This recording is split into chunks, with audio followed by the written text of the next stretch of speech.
Welcome to the Banker Lamp. Please enjoy the video.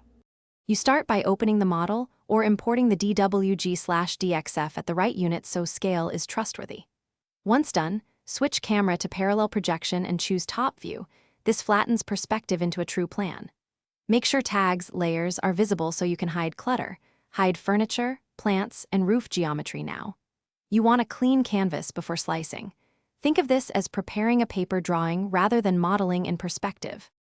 Next, insert a section plane and position it at a height that cuts through doors and windows. About 4 feet or 1,200 millimeters is common. Make sure the plane faces the camera. Move it up or down until walls and openings read as clear outlines. Change styles to X-ray or monochrome to remove distracting textures and emphasize edges. Once aligned, hide any unnecessary tags and tidy stray components. This creates a true 2D slice you can read and dimension.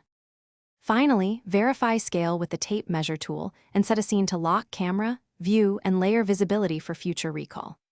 Export via File, right arrow Export, right arrow 2D graphic or print to PDF for plans. If you get missing edges or odd blank areas, check hidden geometry, unhide everything, and reverse any flipped faces. Also confirm tags aren't set to off for export. If issues persist, move the section plane slightly and reapply parallel projection. Often that resets visibility. Thanks for watching. If this was helpful, leave a like and consider subscribing. See you next time.